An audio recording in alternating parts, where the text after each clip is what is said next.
Greenlight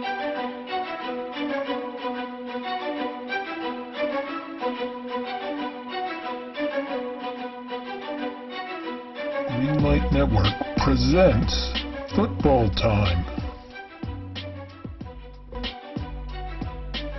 Hey, and welcome to the Football Time podcast. We're doing the NFL season recap, AFC South.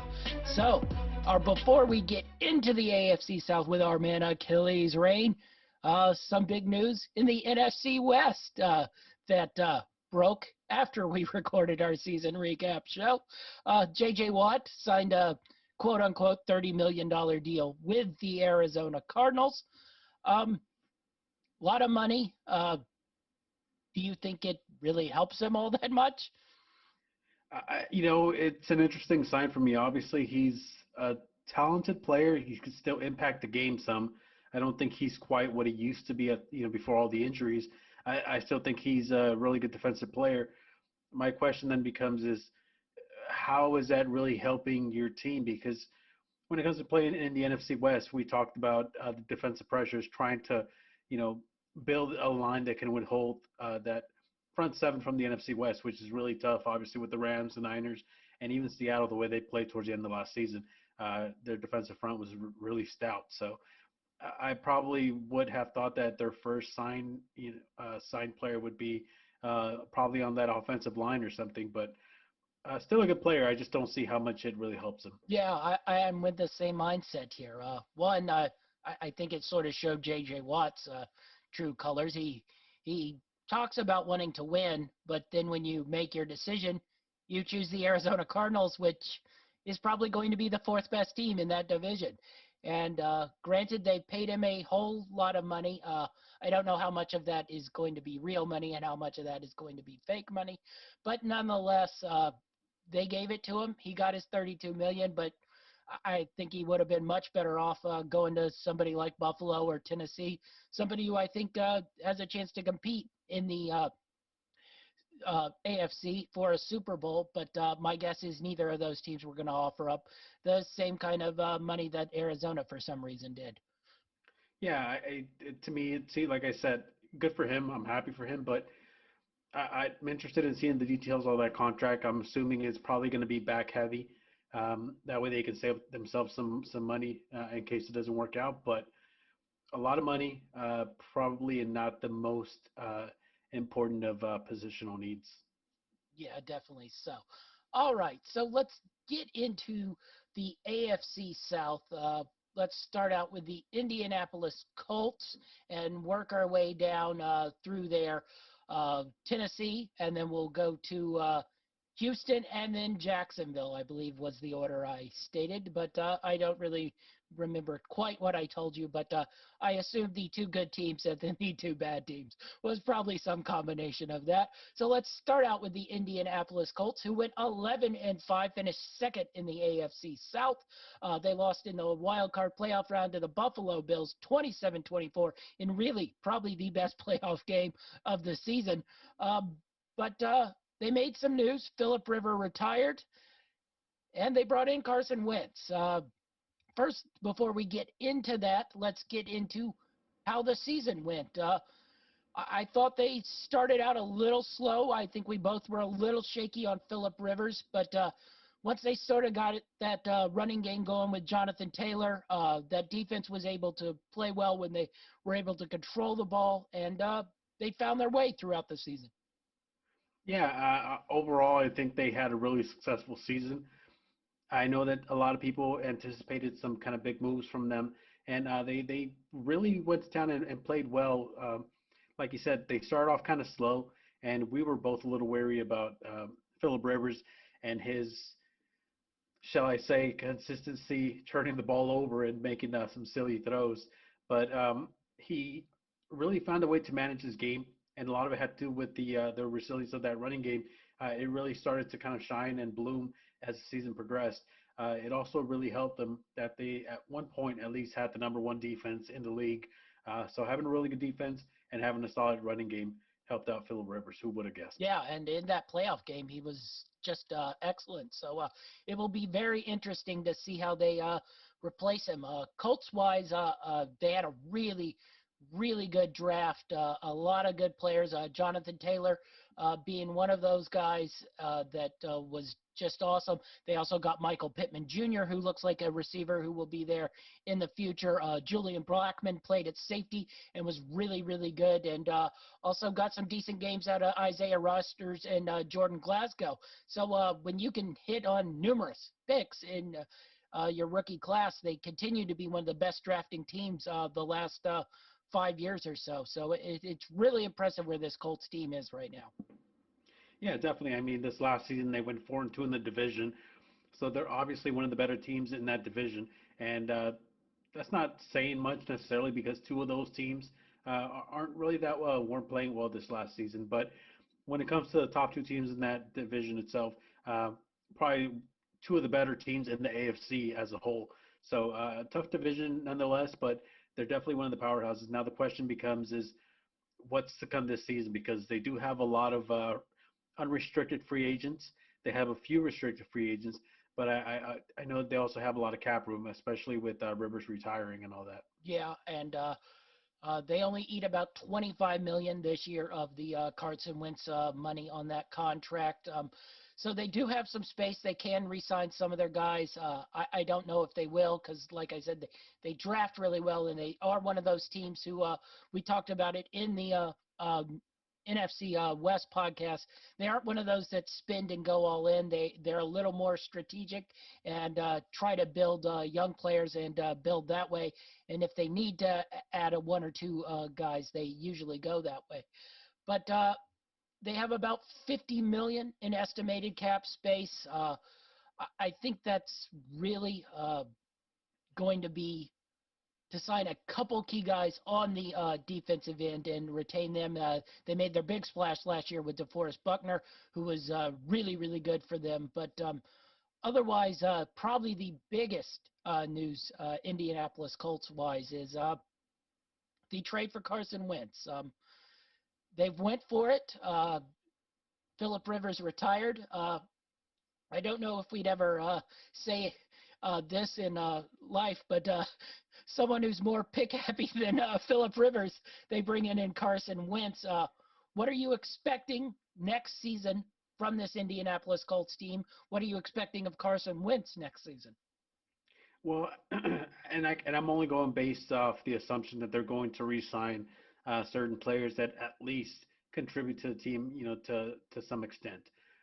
With that being said, I expect a similar type of season from them. Maybe not as well, maybe more like a 10-win season, which isn't far off from what they finished this current season, this past season. But I think that Wentz probably, from all the different places he could have landed, I think that's probably one of the better spots that he could have landed in. A team that's basically solidified themselves as a run-first team, so they don't have to necessarily put all the pressure on Wentz to make plays. If I had to compare the Eagles and the Colts, I think the Colts have a much better running game. Now, defensively, the Colts have a much better defense, in my opinion. So I think that this team is probably better built for a guy like Carson Wentz to probably kind of resurrect his career, who he had a really promising career early on when he got drafted, and it sort of kind of fell off over the last couple of seasons because of injuries and just not playing well at all. I don't put all that on him. I think some of it had to do with personnel and kind of some of the pieces that were brought in and some of the pieces that were let go. So I think that he's put in one of the better situations he could have been found himself in, and that's with the Colts. So I think this next season is still going to be a pretty bright one if you're a Colts fan. Yeah, I'm optimistic that this might be a good place for him. It won't be the cesspool that is Philadelphia, where pressure fans are just on top of you all the time. I don't actually even think that Philadelphia Eagles team was all that good. They didn't have great receivers. I thought the line play was mediocre, especially when guys started to get hurt and backups started to come in. The defense, while it could get a pass rush, would just get shredded in the secondary. And, he goes to a coach in Frank Wright, who was his coach on the offensive side of things when he was having his best season. So this is probably his last chance. If he can't do well here, he's probably just going to be a journeyman backup from here on out. But I really do like this situation. I think that defense is set. It'll be interesting to see if Ty comes back. But I do think Pittman really showed that he could be maybe a number one receiver. So if you bring Ty back, Pittman in there, you got some good tight ends in like Jack Doyle. You got a nice little running back set with Naheem Hines and Jonathan Taylor. We both know about the offensive line, really, really high class offensive line. So if Wentz is solid, I honestly think this could be a team that is an elite level team in the AFC. I don't know if they reach quite Chiefs and Buffalo Bills territory, but I think you could probably throw them in that mix where the Ravens and Steelers would theoretically be. Yeah, I think a lot of it's going to be dependent on how Wentz is going to play.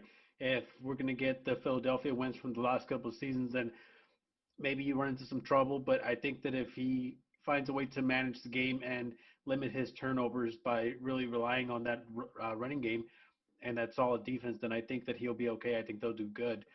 One thing that I did want to add really quick is something that a lot of people don't really talk about when it comes to NFL teams, and that's the ownership. He's going from the ownership in Philadelphia to Irsay in Indianapolis, and I think that from what I've read from different players that have played in Indy, they really love the coaching staff, regardless of whatever we may think of him on a personal level.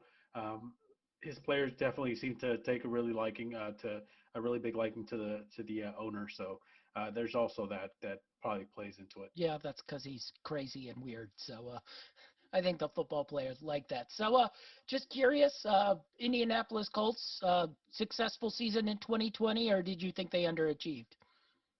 I think it was a successful season. They definitely contended for that number one spot within the division. It was obviously head-to-head race with Tennessee.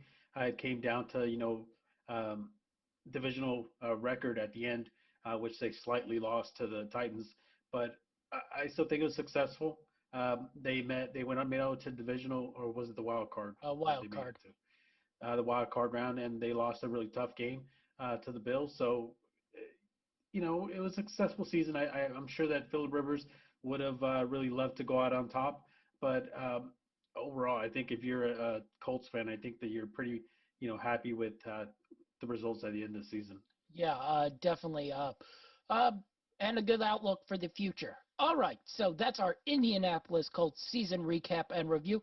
On to the Tennessee Titans we go. The Tennessee Titans had an 11-5 season, finished first in the AFC South, and lost in the wild card round to the Baltimore Ravens. A semi-successful season. I think the most disappointing thing about this season was probably this defense. It really, really dropped off. As the offense seemed to get better and improved, Ryan Tannehill seemed to become a little bit more of a passer instead of a game manager. But this defense was so bad, especially in the secondary. It was just get shredded and shredded over and over again. Also, we'll get into it, but their draft was just abysmal as well. So I think some good things for the 2020 season, but I'm very curious about the 2021 outlook on this team. Yeah, overall, I think it was a successful 2020 season. Obviously, they ended up with a 5-1 divisional record, which they really needed because they were basically neck and neck with the team that we just talked about, which is the Colts. They both ended with a similar record. They just happened to have a better divisional record, and it came down to the last game of the season. They had a really successful offense. They had probably one of the most potent offenses in the league. When you talk about Derrick Henry, who ran for over 2,000 yards, and then you talk about Tannehill, who was probably one of the better quarterbacks in the league. Probably didn't get as much credit as he deserved. But that defense, man, that defense was just porous, and it really cost them. And it was evident when it came to the playoffs. They managed to win a lot of games, and some of those games were really tight. They almost won by the skin of their teeth. But when it came to the playoffs and you're going up against the elite of the elite, you have to bring your A game, and they just didn't have the defense. So they probably departed a little earlier than they would have liked. But I still think overall it was a successful season. Now the outlook for the season is a little more questionable. because you definitely have to address that defense. I don't think that you can go any further without addressing that defense. I don't care how strong and potent that offense is. You're going to need some sort of defense. And all I kept hearing last season from our colleague Dynamite was this guy's coming back. This is about to change the defense. And him being a huge Titans fan, I kind of, you know, was hoping that it would come to fruition for him. But it obviously didn't happen. And unless they clean up that defense, I don't see them really going much further going forward. Yeah, at some point, you wonder when Derrick Henry begins to start to wear down. He's had a lot of usage. Now, he's a little bit of a freak, so you never know. He might be able to carry on, but I think those worries start to creep in your head. Can he keep this level of play up? I mentioned about the draft. Isaiah Wilson was his own disaster in its own right. The offensive tackle that they took, which they really needed because they lost Jack Conklin to free agency, and then Tyler Lewin got hurt. But Isaiah Wilson was just a train wreck off the field. Arrest, COVID protocol breaks, just numerous things, and he's been his own problem again this offseason to start. Kirsten Fulton, their second-round pick, got hurt and didn't play that many games and wasn't all that good in the games he's played. Really, the only thing you could say was Chris Jackson, their seventh-round safety. This probably tells you how bad their secondary start ended up with 3 starts on the year. So when you're playing a seventh-round safety 3 times in the year, you know that secondary's having trouble, and it just it didn't look good really at all. So I think the Titans offensively still will be a very good team. They showed that they could do a little bit more with Tannehill in the passing game. Now, how much of that will be play action, I don't know. But what do you make of Titans' season outlook going into next season? Offensively, like you said, I think they're going to be fine as long as they can maintain. Obviously, they have a couple of young wide receivers that they really like on the outside, and they provide a lot of depth. They really open things up for not just Tannehill, but also for the running back. It seemed like Henry really got going when that offensive line was playing well, when the wide receivers were playing well. But that offense still is basically going to go as far as Henry can carry them. And we saw once they went up against a really good defense that was able to really hone in on the running attack of the Titans, it really clamped things down even for the wide receivers on the outside. They just weren't getting as much separation as they were basically all season long, which is why they departed early in the playoffs. But I still think the offense is going to be good. I really think that in order for them to maintain the type of play that they've been putting out, especially this last season where they won the division, they're going to need to improve that defense because with the new quarterback the Colts brought in, I know that he hasn't played well, but if you go just based off his good seasons with the Eagles, he can be a weapon. When it comes to the passing attack, a lot of it still remains to be seen. Obviously, how they're going to utilize him, but I still see Jacksonville improving offensively. So it's going to be harder to defensively beat these teams. I don't think that they can pull off a 5-1 divisional record again if they don't work on that defense. I noticed you conveniently left out the Texans improving. Well, I will get into it obviously when we talk about them, but they have a few question marks themselves. So I was trying to focus more on the teams that are improving themselves offensively. Yes. One of their free agents, Corey Davis, the wide receivers, you spoke about it. They have about $10 million in cap room. My guess is Corey Davis is hovering around in that range as an unrestricted free agent.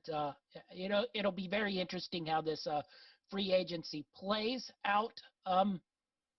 They could use a franchise tag on him as well. I don't know if they do that. Wide receivers don't get franchised a whole lot, but would you bring Corey Davis back? I wouldn't say it's been spectacular production, but it's been solid production at times. Well, I think that a lot of the help that he provides to that offense isn't so much in statistical, like we can't really look at it on paper and be like, oh, this is what he contributed. I mean, obviously you can, but I think that his contributions played more on the field. At times, he looked to be one of the better blockers for the running game when it came to the wide receivers out there. And he's not necessarily the biggest wide receiver on that team, but he seemed to have a really good head on his shoulder as far as how to block guys without really getting called for holding penalties and things like that. I mean, I would like to bring him back if I'm a Titans fan. The question then becomes, though, is how much of your cap are you going to spend on that position and not address it at a more um, direly in need position, which in my opinion is that secondary. I think that secondary is probably has to be the main priority when it comes to rebuilding this team. Yeah, I think the secondary also, I think you need to find some edge rushing. The Clowney 1-year deal magically did not work out all that well. I assume they will not be bringing him back next year. He's an unrestricted free agent. My guess is he finds somewhere else to go.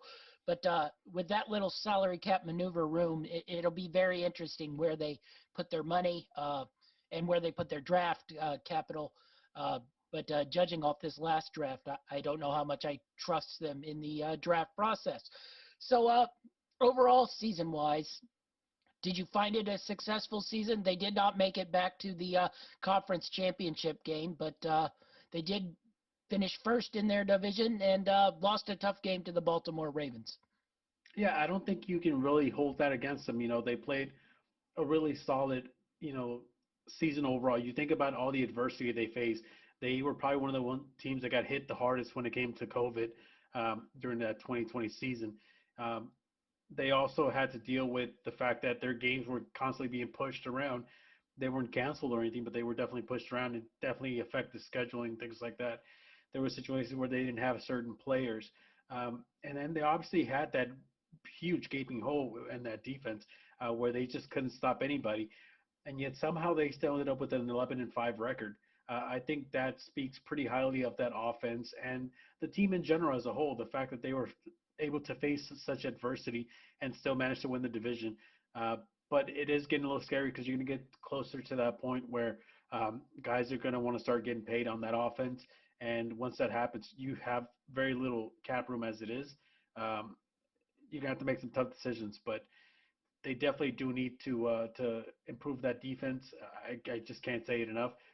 If they can find a way to do that, then I don't see them probably losing their throne right away unless this Wentz situation really works out. Yes, definitely. I wouldn't go successful, but I thought it was a solid season. No shame in losing to the Ravens. I know you beat them the year before, but I think the Ravens were just the better team in that matchup. So solid season for the Tennessee Titans. It'll be very interesting to see how their future goes.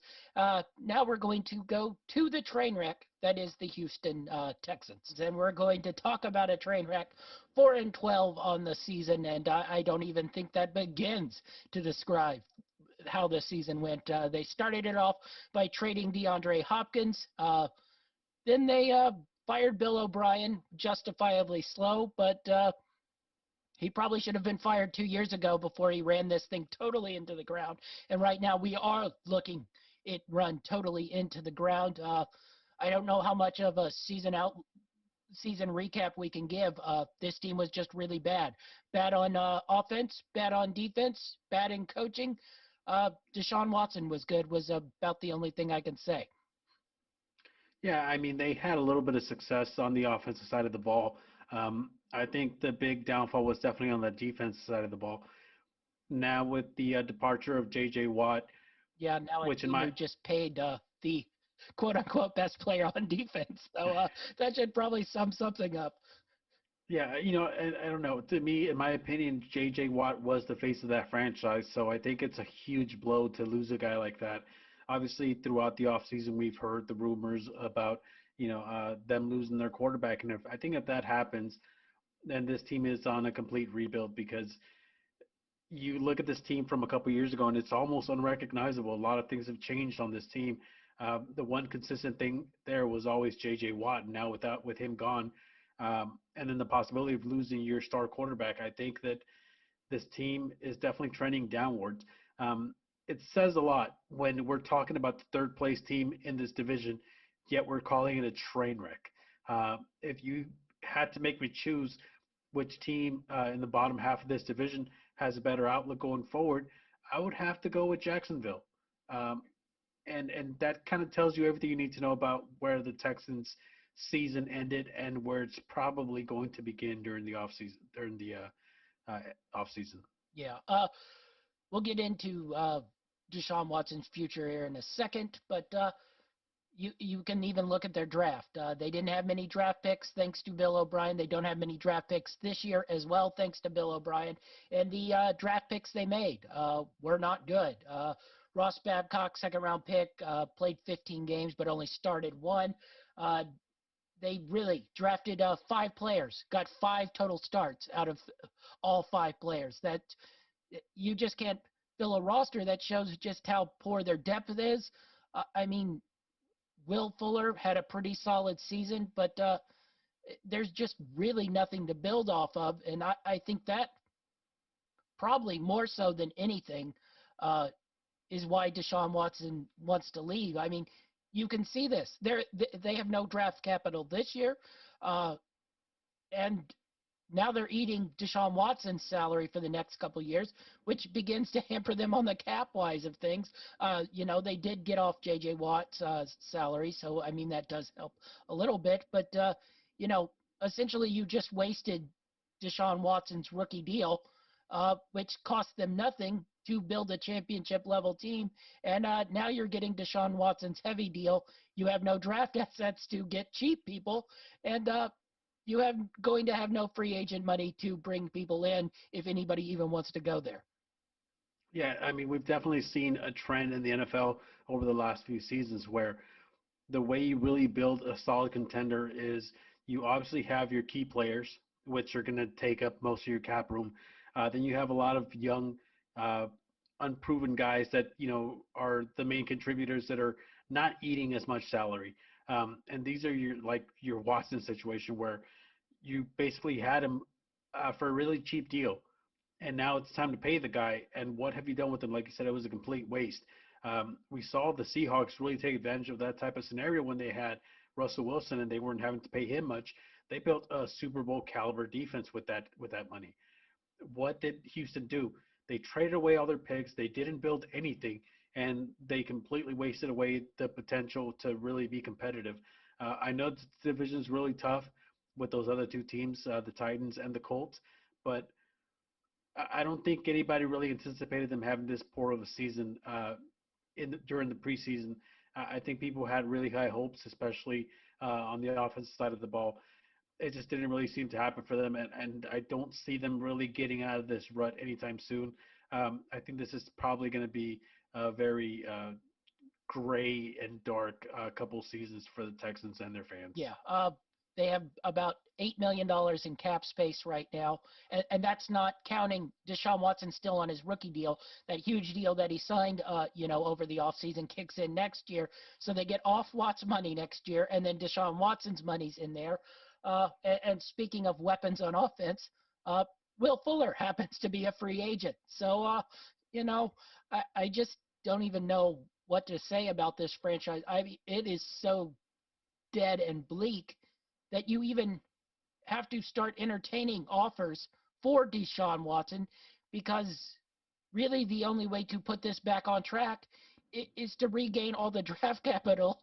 For some reason, you let Bill O'Brien trade away. Yeah, it just some of these moves were definitely. Uh, I was going to say a bit of a head scratcher, but I think it was definitely more than that. Um, I don't understand how exactly they can recuperate without getting rid of Watson. I just don't see it. I think that it's probably in their best interest to get as much as they can. Like you said, right now he's got a lot of value, especially since he's got that one last year that he can play for cheap, basically. So I think that a contender would probably give away. I wouldn't say the house, but they definitely give away enough to where at least you can, if you have some good management from your GM position, you can definitely finagle that and probably turn that into multiple picks, things that you can kind of build around again. Because otherwise, I don't see it happening. Yeah. Let me ask you about the Watson situation. I'm assuming it will take at least 3 first-round picks. If you got 2 for Goff, 3 might be being kind. It's probably in the 4 to 5 range, plus maybe a player from your last draft or draft before. If you are a team that needs a quarterback, would you even offer that up?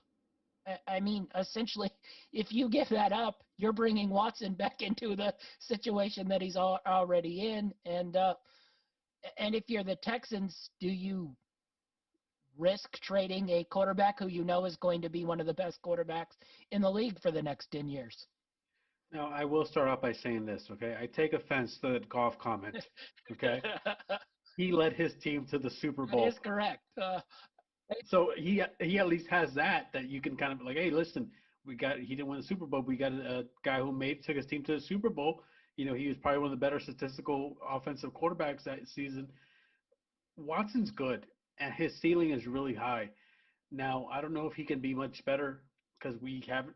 I mean, what have his weapons been? Fuller's been pretty good. Brandon Cooks was okay, but they didn't really have much of a running game that he could kind of lean on. It was basically all on his shoulders. So No, they managed to rework David Johnson's deal for this upcoming season. He won't be making $15 million at least. that helps a little bit, especially when you look at the production that he put out. But yeah, I think it's a really tough and delicate situation that they find themselves in. You know, if I'm the Texans, I'm trying to, as much as I hate to say it, I'm trying to get rid of Watson while he still has a lot of value. If I'm a team that's looking to get Watson, I'm really not happy about giving up everything that's going to be, expected to be given up in a trade for Watson. So it's a really interesting situation. It's an interesting dynamic. I'm interested to see what happens because I believe after last season, he still becomes a restricted free agent, though, right? No, he signed a huge 10-year deal, so he's on the books for quite a while. He got just a little under what the Mahomes deal is, but actually the cap hit is harder early on in that thing. So it's tough. That's what I would say. If you are one of those teams that needs a quarterback, if you are, say, the Jets, and you trade and bring him in, and you essentially give up your draft capital for the next 5 years, where is your season going? Because now you have Watson, and you have a shaky defense and no receivers, and you have no way of getting better. Yeah, it's a really tough situation for both sides of that trade, whether you're on the receiving side or the selling side. I don't think it's going to be really hard to find the perfect type of trade that's going to benefit both sides. I think that one way or another, one side's going to be a loser. Either they're going to have to give him up because they need some draft capital and they're going to end up not getting much in return, or they just can't move him and then he becomes a serious liability when it comes to cap hits. Yeah. All right. So I probably know the answer to this. How would the Texans season? Solid season, good season, possibly the worst season in NFL history. I think it was probably, I'm just going to take a flyer here.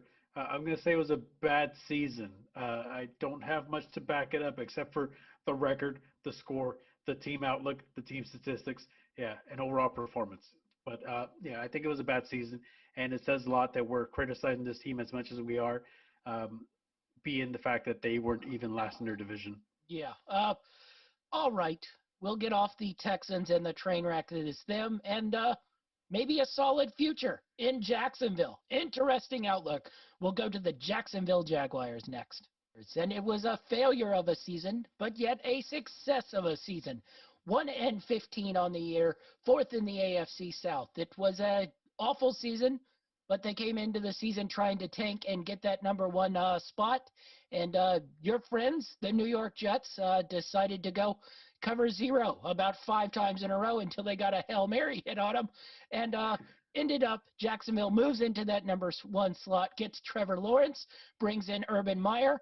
The future looks bright. This past season, I don't want to say it wasn't bright. They tried hard in a lot of games, but it wasn't good this past season in 2020. Yeah, definitely. I mean, we just basically berated the Texans organization as a whole when it comes to offense, defense, upper management, just about every single facet of the organization. Um, and yet, this team, Jacksonville Jaguars, had a poorer season than those Texans did, and I still think that the outlook is definitely brighter for them. They lost a lot of games, but a lot of those games they lost, they were in the game. They were definitely, not necessarily good, but they were good enough to compete with some teams. Um, they did have that one lone victory, which, if I'm not mistaken, was against the Texans. No, it was against the Colts opening week. Oh, Remember? that's right. That's week one against the Colts. Where, yeah, we're like, okay, this is what Philip Rivers is going to bring to the table. Yes. Uh, and I really thought that that season was going to turn out completely different. Now, they had the worst record in the NFL, so they get the number one pick. And obviously, the thought here is that they're going to take Lawrence. That's what everybody's assuming. They do have a new head coach in Myers, which I think probably brings a whole new dynamic. He's won just about everywhere he's been. Now, can he do it, obviously, in the NFL in 2021? That remains to be seen. I'd avoid But hiring racist as my strength coach. you just had to throw that one out there, didn't you? But overall, though, I think that as disappointing as last season was for the Jacksonville Jaguars, I still think that the outlook and the future has some sort of positivity and looks a little bit bright. I think that if I'm a Jacksonville Jaguars fan, I'm a little excited about the future. Yeah, honestly, I think this team might get better quickly, more quickly than people think. I think Trevor Lawrence is one of those who's ready to come in right now and be a solid quarterback. DJ Chark, Latavius Chenault, they got receivers on the outside. James Robinson, undrafted rookie free agent, was a pretty solid running back. I don't think you really need to upgrade there. And plus, he's practically free right now. You might want to throw him a little bit more money. But offensive line needs a little work. You probably don't want to get Trevor Lawrence killed, but I think you just work with that on the draft. Defensively, they have a couple pieces in Josh Allen and Miles Jack. Their defense isn't great, but they have some pieces there. And really, if Urban Meyer is able to bring his coaching style into the NFL and be successful, I think this team could get really good pretty quickly here.